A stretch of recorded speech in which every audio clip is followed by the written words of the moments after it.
I'd like to welcome you to an event session of the Center for Palestine Studies. The center itself is 5 years old and remains the only such center in the Western Hemisphere. I'm the co-director, Brinkley Messick. I'm a professor of anthropology. And I'd like to welcome you specifically to the launch of the second part of a new project called Palestine Cuts. It figures among the art initiatives of the Center for Palestine Studies, and it's conceived as a new space for filmmakers and video artists to present and discuss their work in an engaging and encouraging environment. It's a new space, in short, at Columbia University and in New York City for the filmic arts of Palestine. This is, again, the second stage of this inaugural event, in which we envision as a series, as an ongoing conversation to be continued and developed in the coming academic years, a conversation between visiting artists and local faculty, students, and the film and video community. In other words, in short, a community and a conversation. And before I introduce our guest filmmaker, I just want to mention the names of a few people who have made this project possible. And some of them were in attendance last night, and some others are in attendance this afternoon. But the people who lent their names to this project at the very beginning, Hamid Dabashi and James Seamus, were crucial to lifting its prospects from the outset. Then also, we've had continuing conversations with a number of faculty, and people like Richard Pena, Madeline Doby, Brian Larkin, Keith Sanborn, and Francis Negron Montaña, who is actually here today, as opposed to those who were there last night. Also, anthropology graduate student Hadil Asali was crucial to the early discussions. She's a video maker in her own right, has worked in Gaza. And postdoctoral scholar Omar Jabari Salamanca, who was crucial to the early ideas of this project and who ended up designing our logo. And he will figure this afternoon as a facilitator or convener of our discussions. Also, I want to thank Dalia Zain, our wonderful, skilled Center for Palestine Studies program director, who is responsible for all this organization that makes these things possible, and to our friends, the Levy churches, without whose support the ambitions here would be much more limited. And so I'd like to now just to welcome the filmmaker and producer, Mohaned Yaqubi, who joins us from Ramallah, Palestine. Mohaned teaches film studies at the International Art Academy in Palestine. He is part of Subversive Films, a curatorial and research collective that focuses on militant film practices. Yaqubi is a producer of internationally screened films such as Infiltrators by Khaled Jorar, Pink Bullet by Ramzi Hasboun, and he is the co-producer of Habibi by Suzanne Youssef and Though I Know the River is Dry by Omar R. Hamilton. He's also the creator and producer of the project Suspended Time, an anthology film by 9 filmmakers reflecting on 20 years after the signing of the Oslo Peace Accords. His latest short, No Exit, written in collaboration with Omar Khairi, had its premiere at the Dubai International Film Festival. Last night, we had a workshop in which he screened for us in a special screening. This is a film that hasn't been released yet, screened in a fine-cut version. This is Off Frame, A Journey Through Militant Cinema. It's a film about, and not to summarize it, but about the Palestinian Film Unit, the PFU. In the workshop, we had both the screening and then a discussion moderated by Hamid Dabashi, a professor at the university. This afternoon, we have a master class on Palestinian militant cinema. And myself, I have never attended a master class, so I am unable to even conceive of what's involved. And you too? Well, then we're all a little virginal in this topic, but how nice, experimental, yes. But this is going to be, I won't try to characterize what it's going to be, actually. And maybe we'll turn it over to Mohaned for a presentation, and after that we will engage with him in a discussion, and Omar will facilitate that discussion. Omar Salamanca. Thank you. Welcome.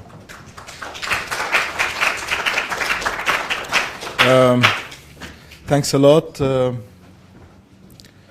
I would like to thank again the Center of Palestine Study to offer this opportunity, and which is great. Like usually as a filmmaker, it's very hard to have reviews and feedbacks on your film before it's released. So you mainly get it from feedbacks and when it's released, and you get the feedback when the film is released. And yeah, this is kind of a weird, like my colleague filmmakers would be like, why you're doing this? Like you should be going to a film festival directly. But it's very important because the topic is the topic of the film itself I'm working on. It's very much dealing with the collective memory of the Palestinians, or the people that I come from. Of course, I would like to thank as well Omar Jabari Salamanca, who very much was supportive, and not only for this event, but for a long time. The process has been 6 years now, and it's been going on. Seems like another year. So you have to survive with me.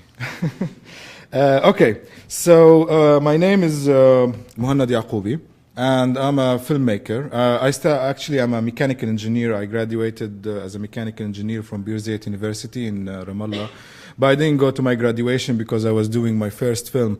And yeah, it was like I stayed 5 years after graduation working on films and learning film techniques from the street. We don't have a proper film education in Palestine or Ramallah. So what I learned from was like carrying tripods and following filmmakers and other cameramen, and seeing all of this complexity of how to understand what is a Palestinian image, or how do we represent ourselves. And it was funny, there was one incident. I mean, I saw several DPs, like the DP of Anne-Marie Jasser, Salt of the Sea, and then after that the DP of Pomegranate Sammer, of what's her name, Najwa Najjar, and they all have this thing of having the camera being held, not putting in a tripod. And it's like, and I asked both of them, why do you do that? And they say that's to reflect the situation. It's kind of an unstable situation, which is, it has to be shaky to feel the emergency of the image. There is a fast movement all the time, which is kind of, I was all the time in my work, I try to at least put the camera on tripod when I'm filming, just to kind of be against the norm. But that's, yeah, I mean, that's part of it. But then it took me again, like to think about, so how where other representations, like how do we deal with the aesthetics of dealing with cameras, dealing with the image itself, and how do we produce image? Is that related to the way we are thinking? And that comes really from that practice, or that practice working on film.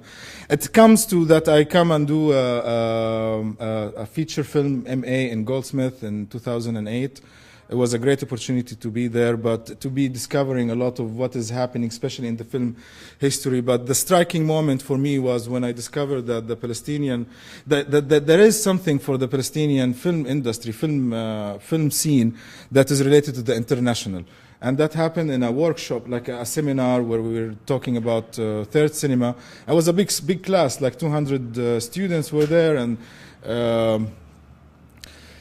Rachel Moore, who's like a tutor, a teacher in militant cinema, third cinema practices, archival practices. She looked at me at that class and she told me, "You're a Palestinian, right?" Like, "Yes, I'm a Palestinian." "So do you know Mustafa Abu Ali?" I told her, I know Mustafa Abu Ali. He's like an old director who's stays in Ramallah, but I never had the chance to see his films. She started to speak about Mustafa Abu Ali and his relation with Godard, and then started to speak about Leipzig Film Festival as being a central event for militant third world struggle film practices that was meeting in Leipzig Film Festival. It's a film festival that was in East Europe at that time, in Berlin. No, Leipzig, sorry. And no, but the headquarters was in Berlin, so they were making it in Leipzig. And then there's another event that was happening, and there was like several texts going out from there, and she was saying like how the Palestinian cause attracted many of the international filmmakers, especially coming after many practices like being in Vietnam. Filmmakers were in solidarity with Vietnam, for example. There's a famous film made by a French collective. It's called Far From Vietnam. Was produced in 66, 67. And you can imagine everybody was there. Agnes Verda, Godard, Chris Marker, and probably I can't remember the other names. But there was like a kind of certain practices of filmmaking and doing filmmaking that is more closer to the people, rather than being being a reflection of an institution. And it's a classic discussion, especially that's why the neorealism and the novel vague cinema came as a reflection or a kind of a presentation or trying to express different ways of making films. So when the Palestinian Revolution comes in '68, it was kind of this ideas of making struggle cinema was almost there. But what happens with the Palestinian cinema, revolution cinema, it comes and they made better practices, let's say.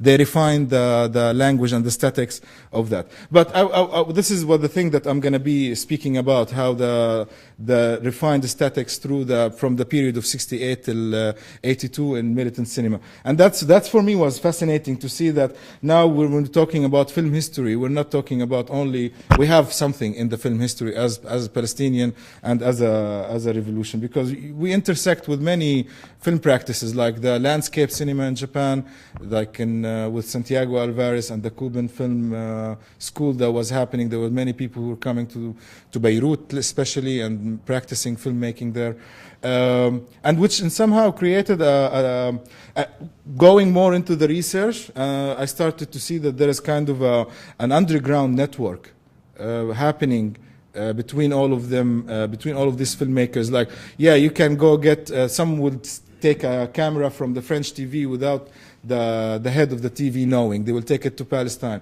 Then maybe the Italian Communist Party will pay for doing the negatives. And then maybe they can do it in Beirut after that to do the final screening. Distribution will be the responsibility of the PLO. They will pay for 60, 70 copies and throw them out there.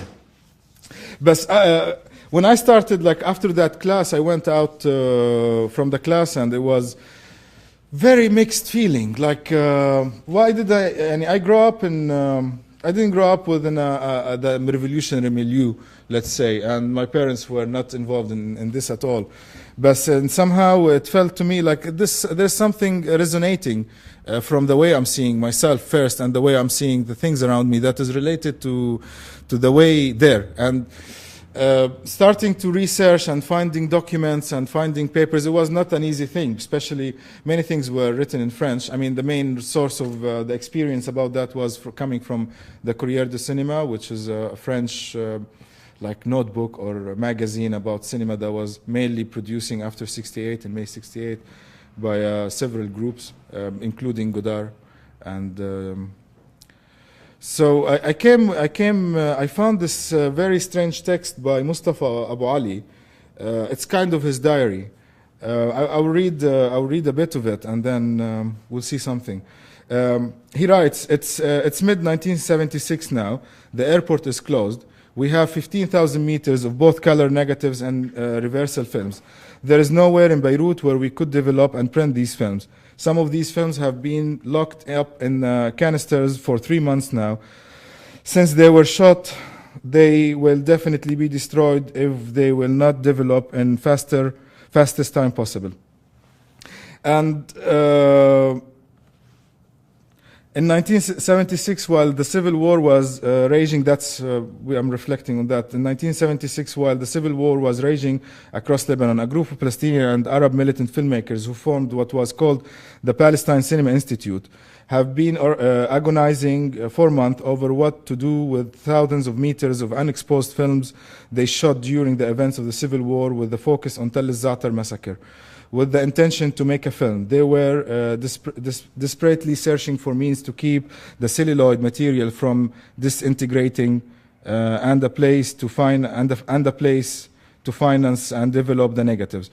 Finally, they were put in touch with the Italian Communist Party, the ICP. The ICP agreed to co-produce the film and offer its developing labs run by Unitele Films in Rome. However, one question remains: how to get the 15,000 meter of film packed in large cans out of Lebanon to Italy.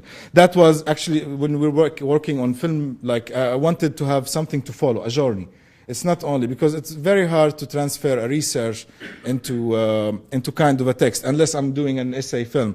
But I don't know, I come from more like a classical background. I still need to have a story and 3 acts, and there is like kind of a climax and things happening. So I decided to take this one, there is a question, the 15,000 meters of negatives that needs to be going out.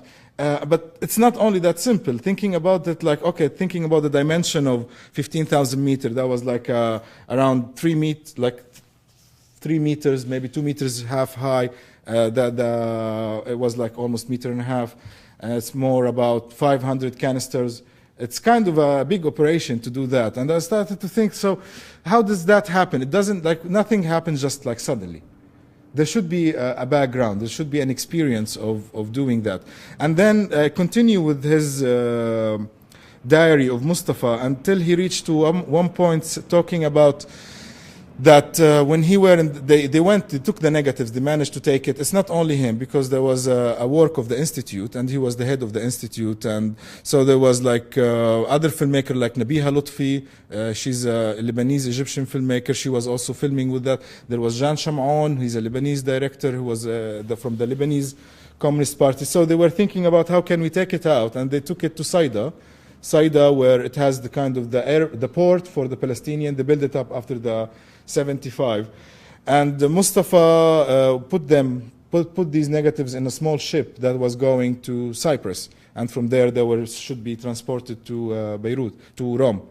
He writes while in the ship, like an Israeli Navy ship came close to them and was like stopped the small ship of Mustafa Abu Ali. They had to hide down beside the negatives, and he writes about that moment, like thinking about that they still have to run away and they still have to hide, even that they went through all of the fights. And he mentioned the work of 1970 in Amman and the experience of that. It's like there was a moment of humiliation in him. So that's the moment where I decided, okay, it's not the film, it's not about the research, is not about that journey. It's about what they were doing in Amman. Because if I understand what happened in Amman, and where they got their aesthetics and their inspiration, and somehow I will understand that moment in 1976. So I did one trailer of I'm trying to explain now this. I did a trailer trying to say this story first.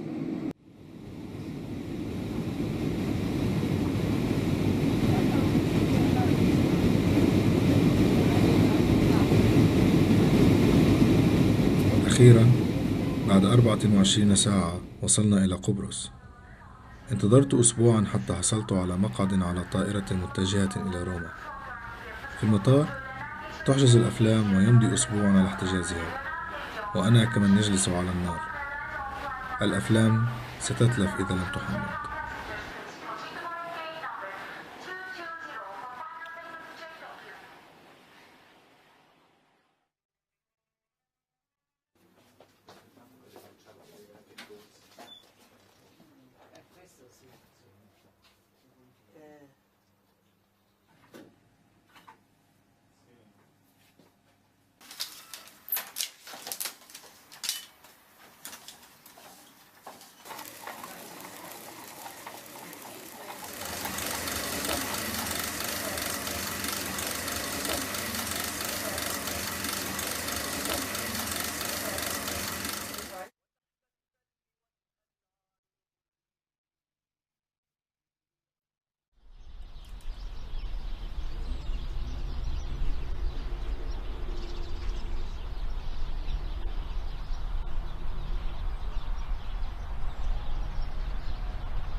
One of the students who was here at the time that I was here was a Palestinian called Mustafa Abu Ali, who went back to work and was running the film, the Palestinians film, the propaganda department for Fatah and people like that, and it was in Jordan.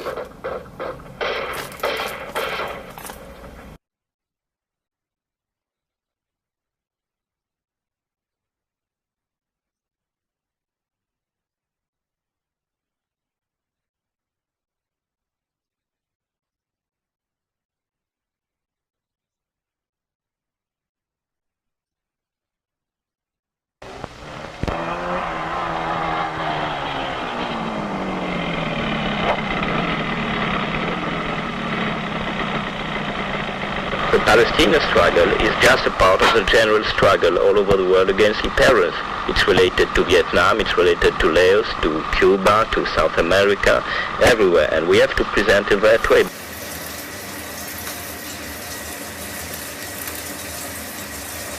كانوا يصوروا العمليات اللي بتدخل عبر النهر، وكانوا مرات يصوروا المقاتلين قبل ما يروحوا على العملية، وبعدين لما إذا استشهدوا كل الحدث اللي بيصير.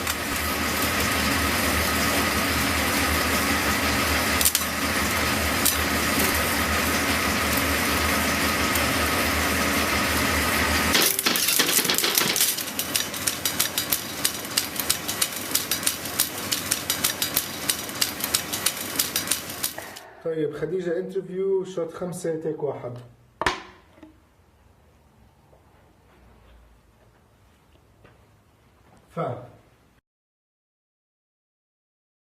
So it's the whole thing. I mean, I did this trailer, and I was lucky enough to get some funding to start the actual research.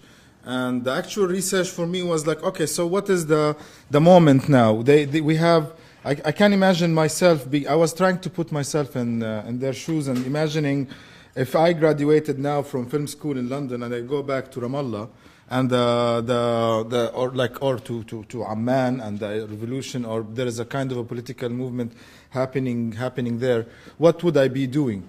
I mean, if I graduated from I don't know, NYU, for example, would I be equipped enough to be thinking about how can I be politically involved? Is that enough to be studying film techniques to be able to make a revolutionary film, or like to be doing a more committed and politically committed film?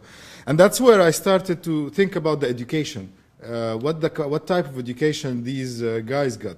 Especially, the beginning was there was 3 people who established the Palestine Film Unit. One of them is Mustafa Abu Ali, and there is Hani Johariya and Sulafa Jadallah. 2 of them, Mustafa and Hani, they studied in the London Film School, which was called, I think, London School of Film Technique at that time. It was one of the 2 main school that was teaching film in London. And I had to go there and to check what they were studying.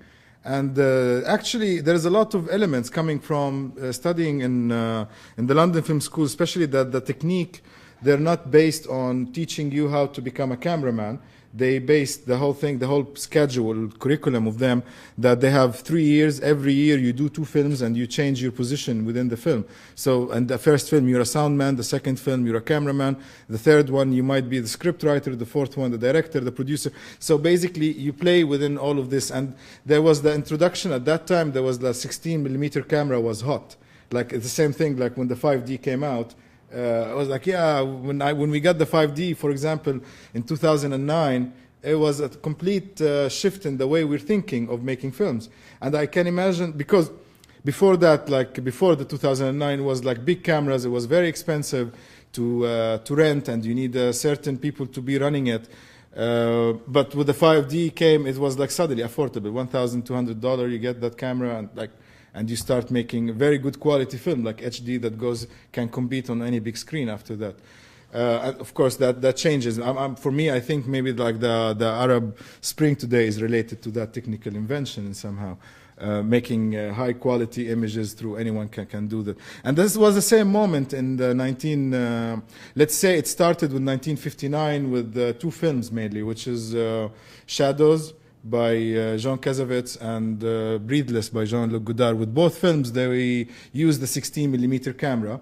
Both films, they went out of the studio and they were filming normal people walking in the street. And somehow, it was the moment in the Western world where like reclaiming the public spaces and seeing how that manifested itself in the aesthetic of filmmaking. And that's what they were learning basically in London. They were learning how to use the 16mm camera, this direct relation, you are holding it, it's very intimate. As the intimate of the camera, your topic should be as well intimate to you. Sulafa Jadallah was doing more classical education in Cairo, which is more coming from the heritage of Egyptian production that started from the 20s. So more studio work, more like heavy, but the intervention she did, that she was the first Arab woman who does a camera work, because the camera work before that, it was the 35 millimeter cameras, the big tripods, a lot of lights. You are dealing all the time with mechanics and technicians, which was not very suitable as they think at that time for a woman to be doing that. But she had to make a fight, and her graduation task was to be the first AC of Wahid Saif, I can't remember his name, but he was the DP of the film called Al Jabal, a famous Egyptian film at that time, which is like, yeah, we'll take you to the Jabal to make sure that you can do that. And she graduated, but at that moment, 1964, she graduated the first one. It was also the time where the Palestinian Student Union was created or like they were starting to be active in Cairo. And that union was actually the, let's say, the origin of what will become later the Militant Fatah, or even many people from the PLO, but I would think the Fatah was there. So some say is that Sulafa was hanging out with Abu Jihad, Khalil Wazir, and he asked her to photograph the people, the fighters who were going to do operations in Sina, because there was clashes happening in the borders, and Abdel Nasser was still allowing the Palestinian Fida'is to go and do operations. So she would be filming them, photographing them. Then when the things happened in 66, I don't know why they started moving to Amman, and especially after 67 war, the defeat, and Abdel Nasser closing he doesn't want to make any unplanned move with the Israeli forces that can strike another war. So he really controlled the Palestinian Fida'iyyin, and they decided mostly to move to Amman at that moment. There were, of course, other stations like in Syria and in Iraq, but they did it to Amman. And they asked Sulafa to go there. It was the moment as well where Hani graduated, Mustafa graduated, three of them young graduate filmmakers, thinking about what we should be doing and how can we be part and supporting the Palestinian revolution. And that's when they created this thing, the PFU, which started in a place called, they called it Al-Matbakh, which is like an old house. Al-Matbakh means a kitchen in English. And the whole place was called the kitchen, because they were using the PFU, they were using the kitchen as a place to develop the negatives. They need the water, and they need to close it. And it was, I don't know, I think Fida'iyyin were not eating a lot, using the kitchen a lot, so they were using it instead. At the same time, it's like this, I can imagine, as they were telling me, they were making bombs, like Fida'iyyin will be making bombs and the clocks for the bombs. At the same time, the negatives will be developed, and they were this whole coloration or like intersection between militant and filmmaker or photographer. And one of the guys were remembering, his name is Adel, were seeing like, yeah, we were dealing with negative, like with our cameras as the fighter were dealing with their Kalashnikov. So when they were going to do an operation, the Fida'i or the militant will take the Kalashin, they will take the camera, and they will all go together. So I think there was something connecting between all of them. And their main job or their main thing at the beginning was to document. And they say it specifically, to document the revolution and its way to victory. Which is a bit weird. I mean, it's kind of the first time that happens at that moment, because most of the other narrative, like struggle cinema that came out, was after the victory. Most of it. I'm sure there are many films, but I'm not aware of, that was made while the revolution is happening. A revolution, for example, the Cuban Revolution, Argentinian Revolution, or Vietnamese war, Laos, or whatever. But with this one, they were much very aware that we need to create documenting and presenting a new image of Palestinian was one of the tasks that they were trying to do. And Ilyas Sambar, he's a historian and a writer, and the Palestinian representative in UNESCO. He's not staying long anyway, but he put it in a nice way and says 1948, I mean, when I asked him about what is this obsession of documenting everything or happening on the moment, while like it's better that we be fighting and then we celebrate our victory and we document that rather than just documenting everything on the spot. And he was saying for 1948, for Palestinian, it's a moment where we disappeared. Like totally disappeared from the international community, from all of the record. There is no state anymore. And for someone who's disappeared, his weapon would be a camera. And that's exactly the sense of what is the Palestinian revolution. It's all about, it was mainly about the representation and coming back visually. The sound of the clashing was not to kill someone, was to prove that you exist, that you have a sound, you have an image. Of course, he put it in a different way after that, Elias, and says, but the dilemma is that we came back to the picture, but with a covered face. So, and it's always this visibility question is always hunting the Palestinian people. And even from the beginning of the photography, where the missionaries and churches were sending photographers to test photography technique, but they were using that in the Holy Land, and they were photographing the Holy Land without people, which after that took by the Zionist movement and said, this is a Holy Land without people for holy people without land.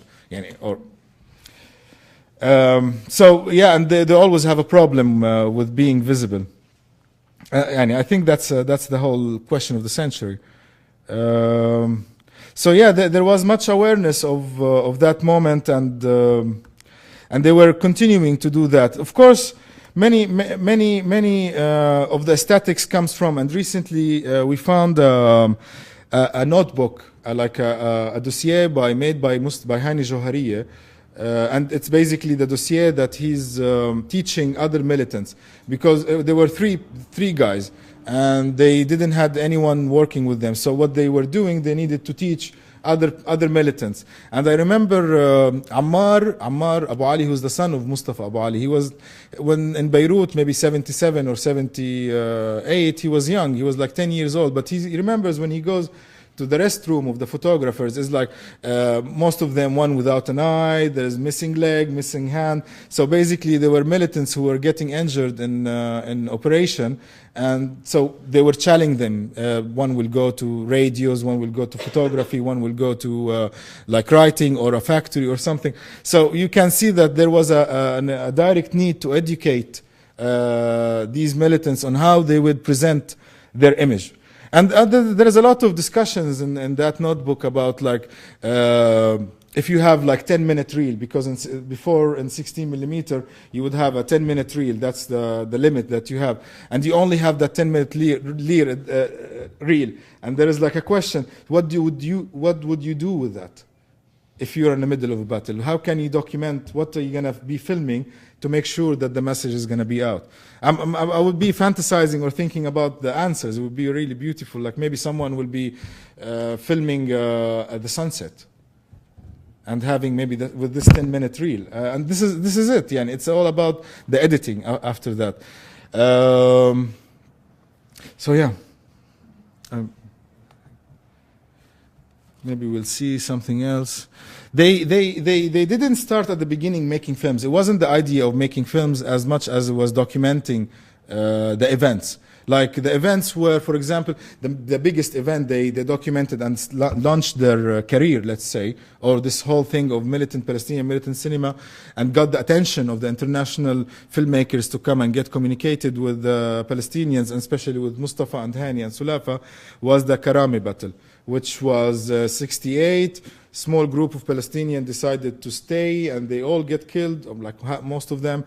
But it had a symbolic meaning for the Arab world, that after the defeat of 67, four Arab armies were defeated, and suddenly there is a group of guerrilla fighters who are able to stand, and they managed to damage like 4 or 5 tanks, and they killed some Israeli soldiers.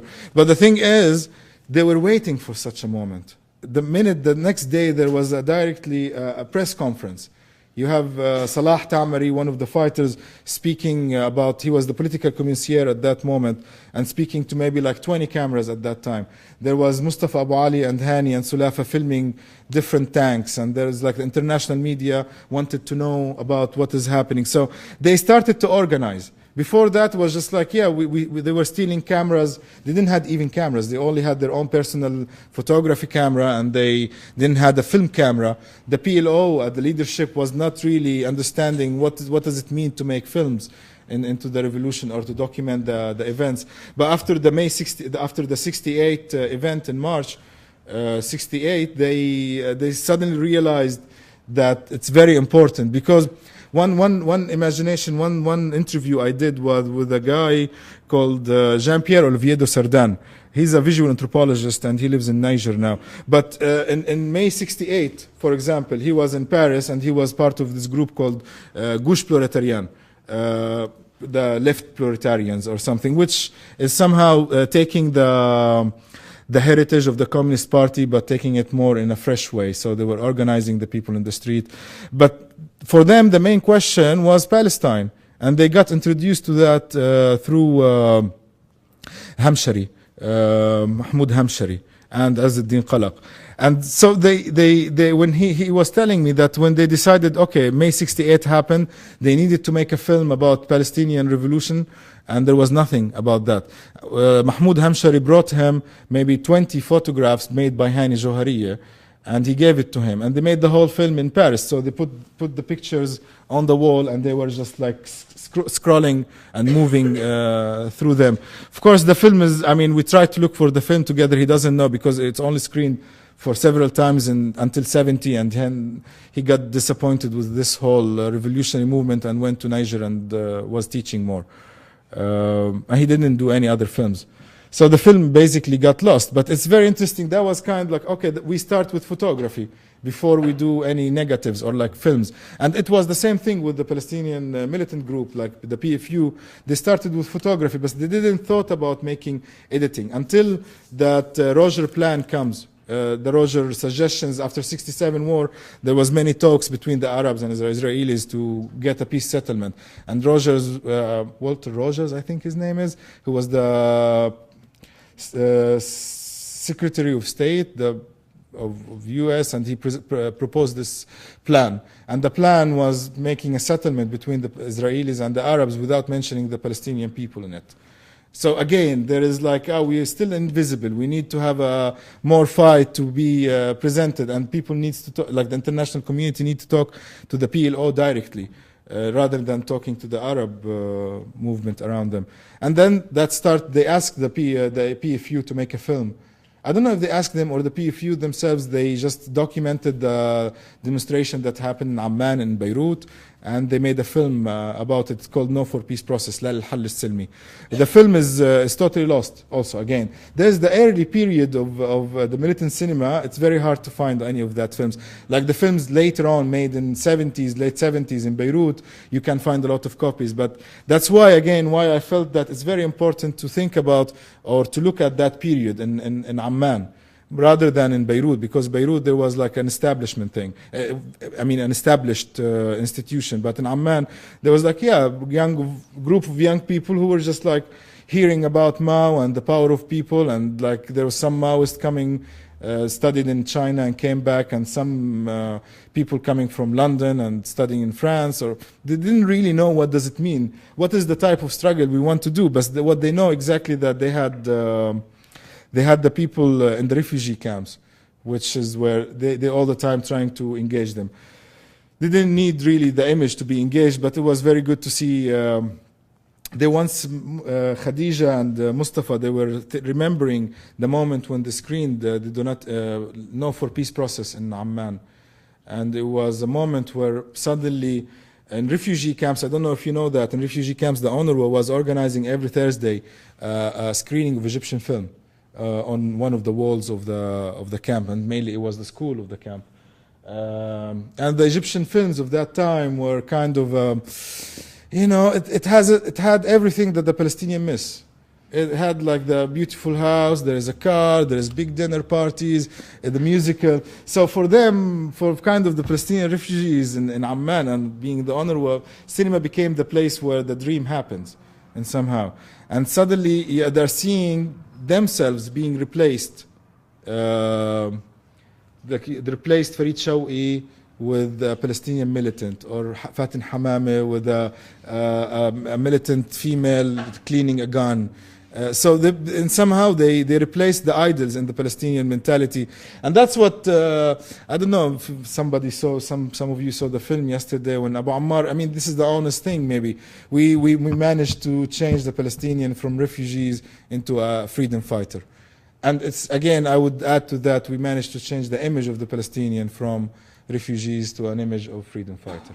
And there is also the downside and the dark side of just building that on an image. And that's what we see after that, because I don't think there was a real, let's say, real work on the ground. There was always a lot of corruption, and there is a big fight for power and representation within the PLO happening. And these poor guys of the PFU were just taken within this big struggle of representation. I want to show you a scene from With Soul, With Blood, which is the second film made by the PFU. Of course, the first one was lost, and then they made With Soul, With Blood, which was basically edited from the material they filmed while the happening of 1970 Black September events. And Mustafa and Hani, Sulafa was not with them anymore because she got shot while in a friendly fire while she was giving a workshop. One of the workshops they were giving to the militants at that time, and one of them was playing with a gun, and she got shot in the head. So she was already out when the Black September events happened. And then it was Mustafa, Hani, and like another 2-3 people with them, Omar Mukhtar, Muti Ibrahim, and Adil. They filmed and they documented the events happening, and they took it with them out when they went to Beirut. The interesting thing about watching With Soul, With Blood, that you see that there is no one behind what is going to be said. So it's totally them. That the political message, and it seems like they were like, yeah, we have a lot of material, we need to add everything. So in somehow you can see that they're using text and the same time music and the same time using graphics, fiction scenes, using documentary scenes, acted like the beginning of the film as well, with like kids playing on the roof of a building. It's all come together in making a very unique style of film, a style that we can trace in the next 2 or 3 movies, at least the period when till 74, we can still taste or follow this experimentation in the image they were doing. لقد سبق لنيرون الجديد الحسين بن طلال أن أصدر أوامره لتنفيذ خطة جوهرة لتدمير المدن والمخيمات على من فيها، وأنه لا يمانع في قتل 20 إلى 30 ألفا في سبيل القضاء على العمل الفدائي. وها هو ينفذ خطته المجرمة. الحكومة الأمريكية الاستعمارية القذرة أشارت إلى أنها قد تتدخل لإنقاذ عرش الملك حسين إذا ضعف موقفه. فما هو موقف الملوك والرؤساء العرب باتجاه قيام الملك الخميل بذبح الشعب؟ لماذا لا يمتثل المجتمعون في القاهرة إلى عمان أو الزرقاء ليشاهدوا بأعينهم وحشية المذبحة ويلمسوا بأنفسهم صمود شعبنا البطل ضد الطغيان الفاشستي العميل في الأردن؟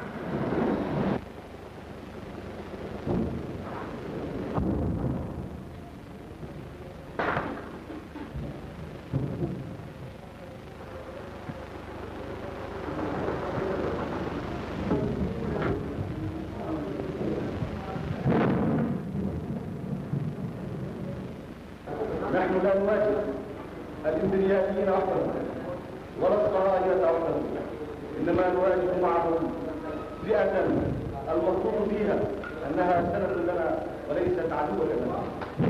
نحن لا نقاتل أي أرض ولا نقاتل أي سلطة، إنما نحن نقاتل من أجل هذا الإنسان، هذا الإنسان الذي يراد له بما يسمى بالحلول السلمية الزائدة، هذا الإنسان المطلوب منه بعد أن تشرد أكثر من 20 عاما أن يقف ببندقيته وبمدفعه ليحمي الوجود الصهيوني، وكأنه مطلوب في هذا العصر من المضطهدين والمظلومين أن يحموا الكيان الصهيوني ويجعلوا الصهاينة يعيشون في أرضنا بسد أمن وسلام.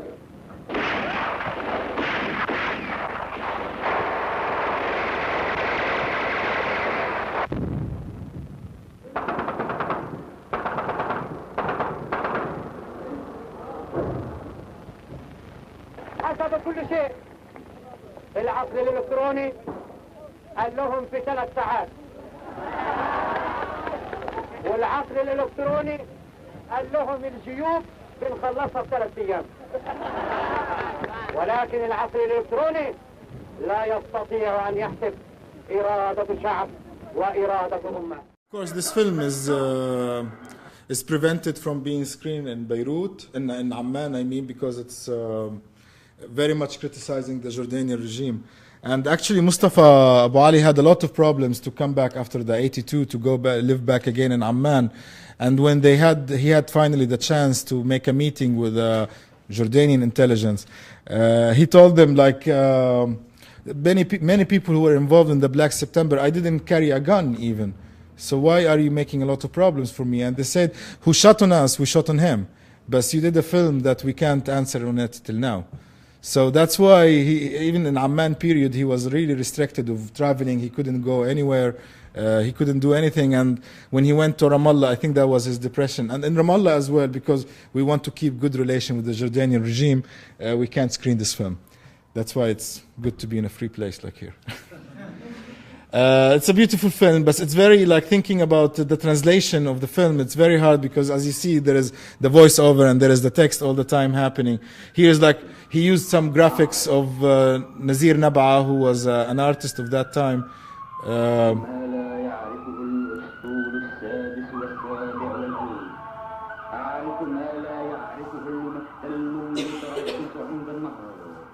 أعرف ما لا يعرفه كل كلاب المستعمر.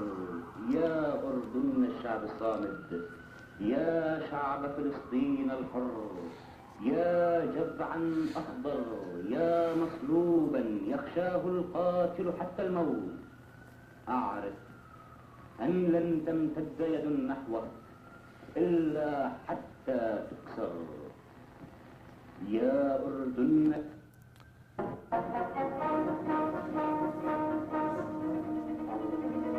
Yeah. So this film it was finished in 1971, and they screened it the first time in 1972 at the Damascus Film Festival for youth filmmakers, and I think it got the silver award of that festival. And there was a lot of discussions and a lot of new avant-garde movement or images of films coming at that time. Especially, I can remember a film called 100 Faces of a Single Day by a director called Christian Ghazi, who left us last year. And it's also this avant-garde Godarian, playing with sound, playing with image. There was no one focus on you feel that there is no institution behind it that is trying to speak something. But that created also a lot of problems, because now Mustafa is alone in Beirut, and he was like in front of the PLO and the leadership. He has to build up an institution, a cinema institution. And with this film, and he wanted to keep working on this style, he couldn't. There was a big one I think an incident, not many people remembers it, with this history. It's Mustafa wanted to make a fiction film because he was trained as a fiction filmmaker, but he decided, okay, I'm going to serve the revolution now, we'll do a documentary for them. But in 71, 72, he already started working on a fiction film. It's called by a filmmaker, by a writer, Rashad Abu Shawar, and it's called Ayam al-Hubb wal-Maut, the days of love and death. that's the novel that he decided to make as a film, a feature film. But Rashad Abu Shawr was very critical of the PLO, and he accused them of being the reason, on Fatah especially, of being the reason of our defeat, of the defeat of the Palestinian in Amman, and all of the consequences that happened after. So PLO suddenly decided, we're not going to fund you, Mustafa Abu Ali, to make that film. And he was very angry of that. So he made the film. It's called Zionist Aggression, which is like, I don't know if how many of you knows They Do Not Exist, a film by Mustafa Abu Ali that was made in '74. He made a film before that in '73 called Zionist Aggression, where it's kind of a purer cut of They Do Not Exist. You can see the same style and the same movement in the camera and using the silence of the film. But from my understanding, or from my kind of research, I felt that Mustafa was doing this, like making the silence, and this one, it's 20 minutes, you have 16 minutes of it is silence, of Zionist aggression. And somehow he wants to silence the propaganda of the institution, using an artistic form, saying that it's better that you look at the image without hearing a sound, which was also a discussion of that time. But for me, I think it's also that he doesn't want to hear the political leadership speaking. He wants to silence them in their own funded movies.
comparing that to the Palestinian films today, which Palestinian films were today, after Oslo especially, they are starting, the starting point is a checkpoint and the closing point is the checkpoint. So this is more, for me, it's more like seeing a future and at least a hope all the time.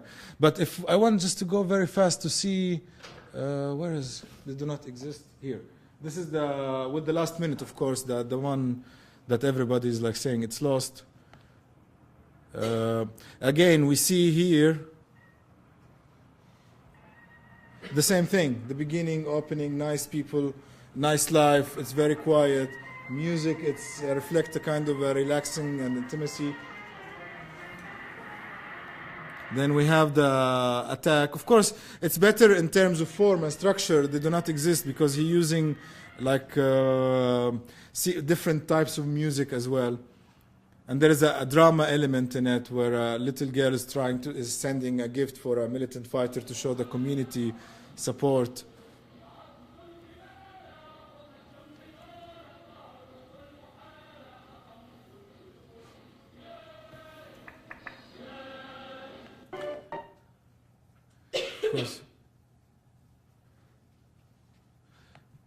But let's see maybe the last minute. أبو العبد يتذكر عايدة.